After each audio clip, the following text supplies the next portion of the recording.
So I have a problem. Y'all are dudes, I'm missing out on like half my potential audience here. So in order to be more broadly appealing, my friend Klepto here has suggested to me that I look at, what are we looking at today? Gay porn. We're looking at gay porn, okay. So according to Klepto, I needed to play Tumblr's favorite game, this edgy cyberpunk BL visual novel called DRAMAtical Murder, because it's, and I quote, like totally cursed bro, and she thought it would be fun to sit me down and have me explain every husbando on camera blind with absolutely zero context, which went basically exactly how you'd think it would. Who's he? Oh, this guy fucks. So this guy's daddy. Daddy. Someone's daddy. He's evil daddy. Okay. This is business daddy. Prison like daddy, right? Prison daddy. Prison okay, daddy. so that's his name. He's not daddy, but we're calling him daddy now. He's secret daddy. He's business daddy's son. Business daddy's son, yeah. Right? Nepotism daddy, right? Nepotism daddy. His job is probably daddy, right? Yeah. Like he doesn't need another occupation. Yeah, that's a full-time job. Yeah. Somehow this actually worked, and I committed to 20 hours of being gay and doing crimes just so I could indulge myself in the mountains and mountains of memes she apparently has saved on her hard drive. What don't I know? What could it possibly be? Oh my god, he fucks the dog, doesn't he? Okay, so we'll get into what this game is actually about in a second, but you know, the more I played, the more I couldn't help but think, you know, this is actually kinda tame. Which left me with the question, wait a sec, why is this a meme? Sure, it's really good, excellent even, but lots of games are good. Sure, some of the endings left me questioning my sexuality, sure, one of the characters literally gets fucked to death, hot, but I mean, this is Japan, like we've all seen crazier shit. She probably has doujinshi of this game, right? I know they exist, I've seen your Instagram. Oh, called out. Yes. I mean, you're posting that on Instagram. I was happy to find some. Hey, I've shown my collection of doujins in my videos. Arguably, very few things are all of these, but given how obscure this is, I mean, it's a BL visual novel, not even like an actual game or even an anime. I think there's something else going on here, and I don't think it's what everyone thinks it is. I mean, take Homestuck for example. If you ask any fan about it, they'll spend about 6 hours telling you about the Homestuck multiverse and how the story is so crazy and deep and convoluted with so many characters and interconnected parts, but every one of those people is a fucking weeaboo. I mean, guys, it's a story about being friends over the internet. You can't tell me you're surprised that this got massively popular among internet nerds. Shocker, I know. Now, all of this is not to say I don't get why people were able to meme DRAMAtical Murder. Rather, why did this game specifically become the Tumblr meme epicenter? We need to go deeper.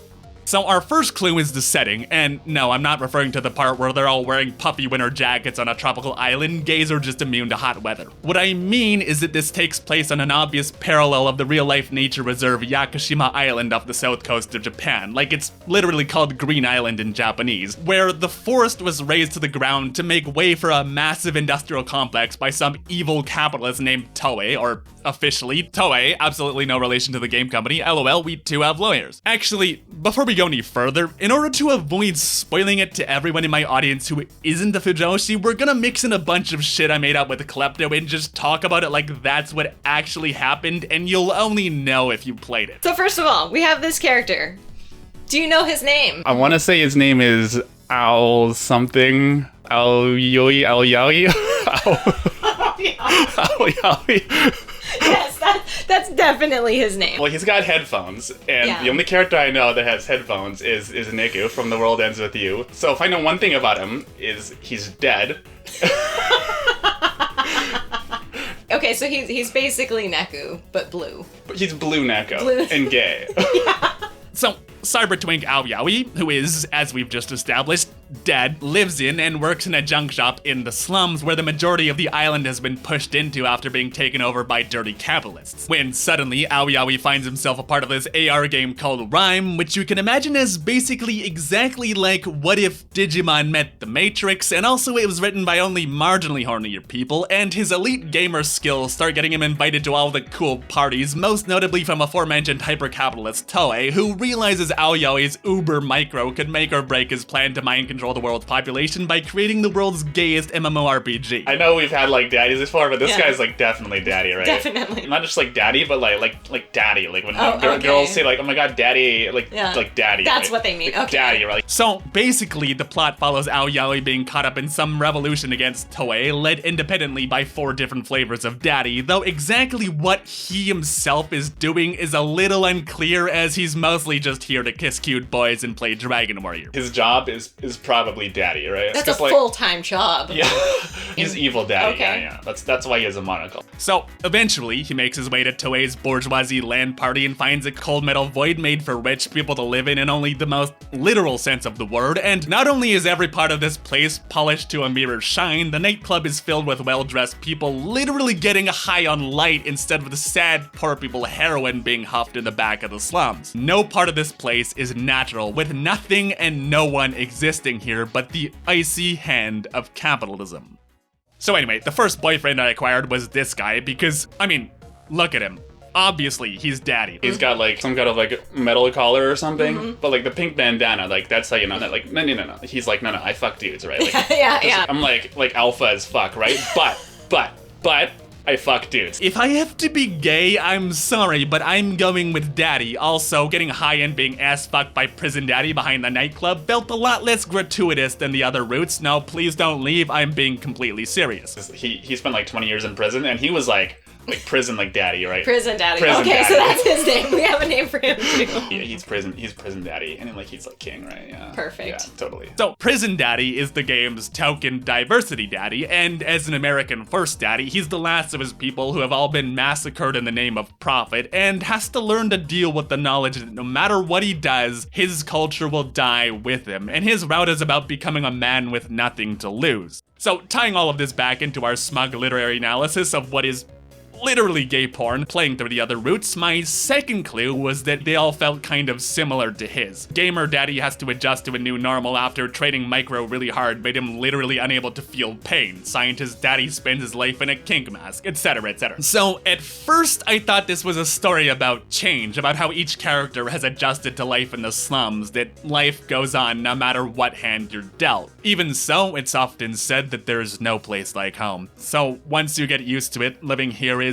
unexpectedly comfortable. We're not cornered so badly that we can't live. We have our nice days. Like, I thought this was a story about existentialism, that it's about how, just like the island itself, every character has to adjust to a new normal. Sure, the one-screen paradise has been razed to the ground, but as Gandalf says, お前が望んだか望んでねえか関係ねえ。今、お前の目の前にあるのは お前がその宿命を背負ったという現実だけだ。 which, as someone who went to school wearing the Frodo costume his mom made for him when he was 10, is something I can totally get behind. Only, as I realized the more I played, there's a bit more to it than this. Because the story doesn't end there. I mean, the tower falls in every ending. The people take back their island from the iron fist of capitalism. The heart of every route is revolution. And also this. This guy is like a samurai that was like frozen and like comes back. He's from the past, right? Yeah. His rival probably found a way to like achieve like immortality and it's like still living. So Yeah. he like needs to like kill and or have sex with him in the present, right? And like, or, yeah, that's how that works. Is he dateable? Oh, he's 100%. Okay. Wait. If he gets like revenge and on the other guy, right? Yeah. Then maybe he's like not dateable, right? He's like monogamous, but like in a way that includes like killing. Like, is there a word for this? So what we get is Prison Daddy returning to his homeland to rediscover the life he'd left behind. Samurai Daddy realizing that giving into his revenge is just letting his fuck rival control his life again. Zyklon Daddy realizing it's not his weird gas mask kink, but the actions he takes that defines who he is. Gamer Daddy's brain literally getting restored by Yaoi. By the end, none of the characters in the story accept these changes as part of their life. They fight back, struggle, and ultimately learn to understand themselves and hold on to what's dear to them. So it's not really change that's important here, but a rejection of change. Which brings us back to the island and Daddy's, daddies, I know there's a lot, just bear with me for a sec, scheme to control the human mind. What we find is in trying to control people, he shatters their minds, leaving them as robotic husks, mindless slaves, living as only shadows of their former selves. And it's the same with the island. They haven't built the Platinum Jail in harmony with the island, they've destroyed it. And so it's about getting rid of the idea that we can control the natural world, control something so complex as nature or the human mind without destroying it in the process, and just embracing how things are meant to be. In other words, it's about understanding how things should be, accepting how things actually are, rather than forcing yourself to adapt to the arbitrary demands of society. It's about being true to yourself and the natural order of the world. So, with this in mind, how does accepting our differences and embracing nature fit into this grungy cyberpunk narrative about a giant mega corporation inventing a video game to manipulate the minds of the masses and control all of humanity and eventually take over the world? What the fuck does that have to do with, like, literally anything? I mean, come on. Well, as always, the secret is to take a step back and just look at the bigger picture. What is this game? Yes, cyberpunk and shit. Cool music, memes, gamer boyfriends, whatever, sure. All of that describe what this game is, but not what this game is. Alright, it's a visual novel? Bigger picture. Okay, some weeb shit. Too big. You're missing the point. What is this? Ah, now you're starting to follow me. This is Yaoi. Boys Love. BL. As in, this is gay. Gay. So, what would the gay have to do with the story about not fighting nature and embracing your difference? Oh my god, that's right, friends. It's literally gay propaganda. I mean, why do you think there's a goddamn pride flag hanging in the living room? How do you think this got popular on Tumblr of all things? Tumblr. That's right, the title wasn't a clickbait. I'm gay now, I literally suck dicks. No, this isn't a bit klepto, I'm totally fucking gay, man. Don't pretend like you're not ecstatic to hear that, because I know for a fact that having me join your cool rainbow club was your secret intention all along, and it totally worked. You win. I'm fucking gay, man. If I wasn't, would I do this?